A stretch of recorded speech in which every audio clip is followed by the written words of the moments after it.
Ya estamos en contacto con el senador de la Democracia Cristiana, Iván Flores. Senador, ¿cómo está? Muy buenas noches. Hola Álvaro, ¿cómo está usted? Bueno, preocupado como creo yo la totalidad de Chile, ¿no? Excepto parece el gobierno, es el único que no está preocupado. ¿Cómo impacta? O a lo menos no tanto como lo hacen los ciudadanos. Sí, ¿cómo impacta este brusco incremento de los combustibles? ¿Cuál es el impacto que usted prevé? O sea, a partir de un par de días más le va a pegar al estanque del auto, pero inmediatamente después va a ser la dueña de casa, porque evidentemente en un país como el nuestro, donde todo se mueve por ruedas, todo se transporta con combustibles fósiles, la verdad es que entonces esperemos que la canasta básica suba. Todos los insumos que una casa necesita para funcionar también va a subir. O sea, el gas líquido que se transporta por tierra también sube, no solamente por el mismo precio del gas. No sabemos a cuánto va a llegar esto, pero va a subir la harina, va a subir el pan, va a subir todo. Todo, absolutamente todo. Y eso definitivamente entonces uno puede afirmar que esta crisis no la paga el Estado en su conjunto, sino que la paga la ciudadanía, porque el Estado no está haciendo el mismo esfuerzo que ya se hizo. Si el MEPCO no es un invento que nació de la nada, el MEPCO que reemplaza al CIPCO y así sucesivamente a otros mecanismos que el Estado ha estado aplicando para estabilizar las fluctuaciones del precio del combustible, incluso el de la parafina, que si bien es cierto no forma parte formal del MEPCO, finalmente, y lo conozco bien porque ese es un asunto que impulsé yo en un acuerdo con el Ministerio de Hacienda hace tiempo atrás, justamente cuando se crea el MEPCO. La parafina está fuera. Entonces se creó un fondo particular para mantener a la parafina alrededor de 1.000 pesos. Recordemos que en ese tiempo, justo, no recuerdo si fue inmediatamente después de la pandemia o con el huracán Katrina, entrando invierno, la parafina que estaba casi en 800 pesos subió a 1.200 de un solo. Y por lo tanto la alerta se encendió y ahí el gobierno, en ese momento el ministro Marcel se comprometió, y eso fue en el mes de mayo del año 2022, se comprometió a colocar este fondo de estabilización, que es mucho menor que el de la benzina, para que la parafina se mantenga alrededor de 1.000 pesos. Y así se ha mantenido, más o menos. Y el de la benzina, para que las alzas no fueran más de 5 pesos, que después se aumentó por justamente la mayor presión que tenía sobre este fondo, alzas que eran superiores. Sí. Hoy día lo que estamos viendo es brutal. Es brutal. Y que va a pegarle directamente, no solamente a la familia más vulnerable, le pega directamente a la MIPYME, a los empleados, a la gente que tiene empleo informal, a la gente que va a perder el empleo, ¿no? Y a todo el mundo. Y aparentemente no sería a las grandes empresas porque el gobierno está pensando rebajar el impuesto que tienen que pagar. Entonces la pregunta, ¿y con qué se va a financiar el Estado? Sí, senador, la verdad es que no se entiende, sí. No podemos compartir lo que está pensando el gobierno. El hecho que se anuncie 48 horas antes de que esto finalmente ocurra, ¿cómo lo ve?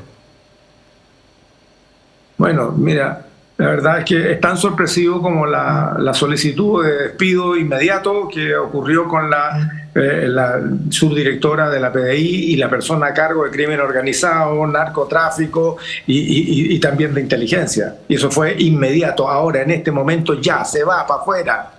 No, en este caso a la ciudadanía le están haciendo más o menos la misma jugarreta. O sea, la gente no ha tenido tiempo ni siquiera de prepararse ni ahorrar. Claro, todos vemos noticias de lo que pasa en el mundo, ¿no? Y las alzas que están ocurriendo en otros lados. Pero que el gobierno definitivamente diga que no va a continuar con el MEPCO a un par de horas de justamente dejar que las bencinas se trasladen en su costo al bolsillo de la ciudadanía, a mí me parece brutal.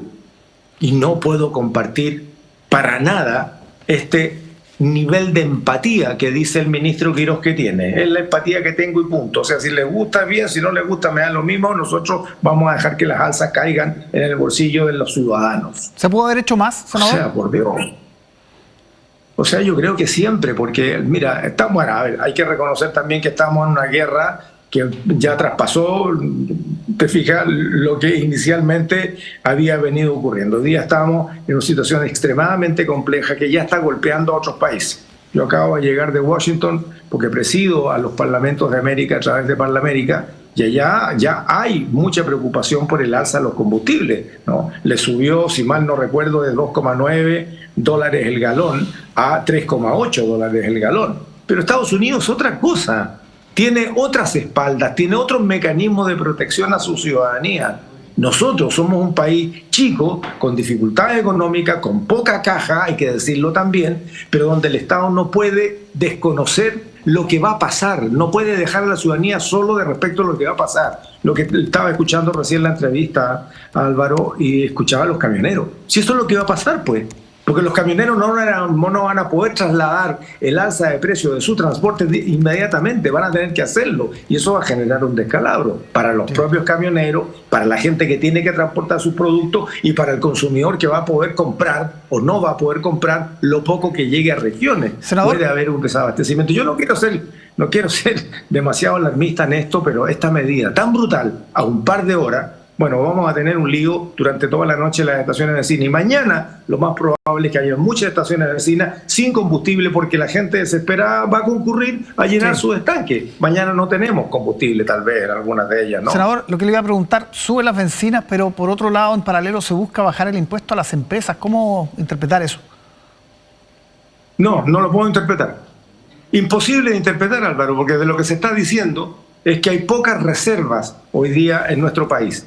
Y al haber pocas reservas, entonces hay poco elástico en donde el Estado pueda sacar dinero para financiar la institucionalidad que finalmente lo que hace es subsidiar lo que la gente no puede pagar por su propio ingreso. La salud pública, la educación, el transporte público, etcétera. Montones de cosas, ¿no? Bueno, y en este escenario entonces, cuando se dice que hay poco dinero y que por lo tanto el esfuerzo debería ser a una recaudación más, debería ser a una reactivación económica, debería ser a que todos paguemos el impuesto responsablemente, resulta que graciosamente ahora le piensan bajar el impuesto al impuesto corporativo a las grandes empresas, a las únicas que no solamente sobrevivieron la pandemia, sino que ganaron como nunca habían ganado durante la pandemia. Porque las que reventaron fueron las MIPYME, fueron los restaurantes, fueron los pequeños talleres, fueron la gente que tenía 2 o 3 trabajadores y que al principio trató de sujetarlos para no despedirlos y luego no pudo sencillamente y fracasaron, cerraron los negocios, excepto las grandes cadenas de supermercados, excepto las grandes cadenas de farmacias, excepto las grandes cadenas del retail, que nunca tuvieron mayor problema, al revés, senador, nunca habían vendido tanto. Ahora, y a ellos les piensan bajar el impuesto entonces ahora. Lo que dice el ministro, vamos lo que dice el ministro es que no hay caja, que no hay plata, responsabilidad del gobierno anterior. ¿Cómo se evalúa eso? Bueno, yo creo que efectivamente hay culpas compartidas, digamos, ¿no? Pero la caja, y recordemos que hubo varios intentos del gobierno pasado por intentar una reforma tributaria y se le dijo claramente, no está el momento. Bueno, parece ser que nunca es un momento para poder hacer algunos ajustes respecto de una mejor y mayor tributación en general. Pero a lo menos el esfuerzo tuvo que haber venido hacia un mayor control de la evasión y de la elusión. O sea, la gente que tiene que pagar, que pague. De la formalización del empleo, para que todos quienes tenemos un trabajo paguemos nuestros impuestos, porque la formalización al final no permite nada. De que vayamos terminando el contrabando, que hoy día tiene muy complicado el comercio, porque por alguna parte están entrando sin impuestos, sin control, sin trazabilidad, sin nada, productos que se venden en las veredas. Entonces, bueno, todo eso en su conjunto, sin duda que hay responsabilidad del gobierno anterior, pero no le echemos la culpa al empedrado cuando del gobierno del presidente Piñera, cuando partió el gobierno del presidente Piñera, teníamos 32.000 millones de dólares de reservas de fondos soberanos que se ocuparon en las bonificaciones para las personas. Porque al principio el ministro Sichel decía que con un bono de 50.000 pesos la gente se podía quedar en su hogar. Elegimos, ministro, ¿y usted en qué planeta vive? Entonces, bueno, ahí empezaron a aparecer los bonos, empezaron a aparecer algunos ajustes del sistema de apoyo a la familia, ¿no? Y nos fuimos comiendo los fondos soberanos. Sí, senador, nos queda... Y lo que queda, efectivamente, es poco. Claramente no hubo un ahorro fiscal en el último año del gobierno del presidente Boric. Sí. Pero hoy día eso no puede ser una limitante como para que el gobierno, ante una situación de emergencia, como es una guerra, pueda buscar otros mecanismos, nosotros pasarle todo el problema a la ciudadanía, pues. Nos queda un minuto, eso senador, es brutal. Solo para preguntarle si es que van a apoyar las medidas paliativas, ¿no?, que anunciaba el ministro Quirós, en el sentido, por ejemplo, de llevar la parafina a 1.000 pesos, congelar la tarifa del transporte, de subsidio a los taxis y a los colectivos. ¿Van a apoyar esas medidas que van a pasar por el Congreso?